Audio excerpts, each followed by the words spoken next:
দেশবাসীকে ঈদ উল ফিতরের শুভেচ্ছা জানালেন বেগম খালেদা জিয়া, তারেক রহমান।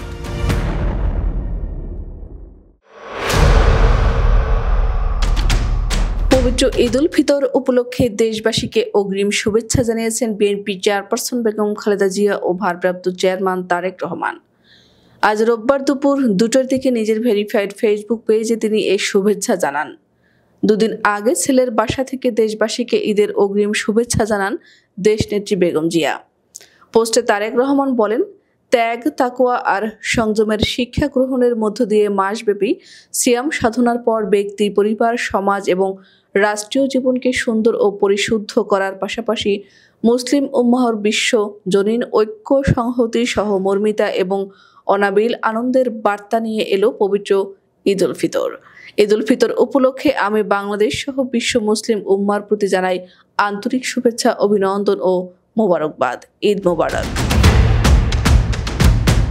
তিনি বলেন, ব্যক্তি জীবনকে পরিশুদ্ধ ও সংযমী করে গড়ার লক্ষ্যে মুমিন মুসলমানেরা মাসব্যাপী সিয়াম সাধনার পর হৃদয় আনন্দে উপচে পড়া ঈদ উল ফিতর সমাগত হয়। বীর জনতার রক্তক্ষয়ী গণ অভ্যুত্থানের মাধ্যমে ফ্যাসিবাদের পতন ঘটিয়ে দীর্ঘ 1.5 দশক পর গুম, খুন, অপহরণের ভয়হীন স্বাধীন সার্বভৌম এক গণতান্ত্রিক পরিবেশে দেশের আপামর জনগণ এবছর পবিত্র ঈদ উল ফিতর উদযাপন করছে। এবারের ঈদ আনন্দে তাই যোগ হয়েছে উচ্ছ্বাস, উৎসাহ, উদ্দীপনার এক নতুন মাত্রা। তবে মানুষের মনে পবিত্র আনন্দ উচ্ছ্বাসের এমন এক বাধাহীন উর্মিমুখর সময়েও অনেক মায়েদের মনে আনন্দ নেই, অনেক পরিবারে নেই উৎসবের আমেজ। কারণ ফ্যাসিবাদের দীর্ঘ 1.5 দশকের গুম, খুন, অপহরণ, জুলুম, নির্যাতনে সন্তান স্বজনহারা লাখো পরিবারে নেমে এসেছিল জাহেলিয়াতের অন্ধকার। শুধুমাত্র জুলাই আগস্টে পলাতক স্বৈরাচারের পতনের শেষ দিনগুলোতে প্রাণ হারিয়েছেন নানা শ্রেণী পেশার হাজারো মানুষ। ছাত্র, যুবক, কৃষক, শ্রমিক, রাজনৈতিক কর্মী কিংবা নিরীহ পথচারী, এমনকি নারী, শিশু, বৃদ্ধ পর্যন্ত ফ্যাসিস্টের বুলেটে থেকে রক্ষা পায়নি।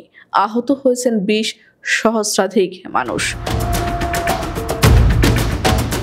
ফ্যাসিবাদ পতন আন্দোলনে হতাহতের পরিবারগুলোতে আজ তাই ঈদ উৎসবের বাঁধ ভাঙা উচ্ছ্বাস নেই। ঈদের দিনেও হয়তো সন্তানহারা কোনো মায়ের চোখে অশ্রু। এই আনন্দ ঘন সময়েও স্বজনদের হৃদয় আপনজন হারানোর নিঃশব্দ কান্না। মাফিয়া চক্রের নির্মমতায় হাসপাতালে চিকিৎসাধীন আহত প্রিয় মানুষটির কাছে বসেই অনেককে ঈদ আনন্দের এই দিনটি কাটাতে হচ্ছে আশা, নিরাশা আর হতাশায়। ঈদ উল ফিতর নির্মল আনন্দ উৎসবের মধ্য দিয়ে একটি গুরুত্বপূর্ণ মর্মবাণী মানবজাতির কাছে পৌঁছে যায়, তা হচ্ছে সকলের তরে সকলে আমরা। এই মর্মবাণী মানসিক কদর্য, অন্যায়, অবিচার ও নিষ্ঠুর সামাজিক অসাম্যকে অতিক্রম করে এক নিবিড় ভ্রাতৃত্ববোধের প্রেরণা জাগায়। আর এই প্রেরণায় উদ্দীপিত হয়ে সমাজের অপেক্ষাকৃত দরিদ্র, অবহেলিত ও বঞ্চিত মানুষের প্রতি সাহায্য ও সহমর্মিতার হাত বাড়িয়ে দেয়া মুসলমান হিসেবে আমাদের কর্তব্য। তিনি আরো বলেন, দীর্ঘ 1.5 দশক ধরে ফ্যাসিবাদী শাসন চালাতে গিয়ে যারা মানুষের ঈদ উৎসবের আনন্দকে ধ্বংস করে দিয়েছে, যারা অস্ত্রের জোরে মায়েদের বুক থেকে তাদের প্রিয় সন্তানদের কেড়ে নিয়েছে, যারা দেশের অসংখ্য অগণিত সন্তানকে পিতৃহারা, মাতৃহারা করেছে, এই বাংলাদেশে তাদের বিচার হতেই হবে। যে কোনো মূল্যে পলাতক স্বৈরাচার আর তাদের দোসরদের বিচারের মুখোমুখি করার মাধ্যমে দেশে আইন ও ন্যায়ের শাসন প্রতিষ্ঠা করে সন্তানহারা মায়েদের মনে, স্বজনহারা শোক সন্তপ্ত পরিবারে একটু হলেও সান্ত্বনার বার্তা দেওয়া হবে। এবারের ঈদে এটাই হোক আমাদের অঙ্গীকার।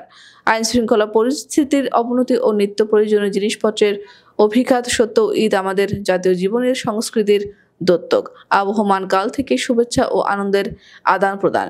ঈদ উল ফিতরের দিনে আমি আল্লাহর দরবারে মোনাজাত করি বাংলাদেশ সহ সারা বিশ্বের মুসলিম উম্মাহর সুখ, শান্তি, অগ্রগতি ও সমৃদ্ধির জন্য।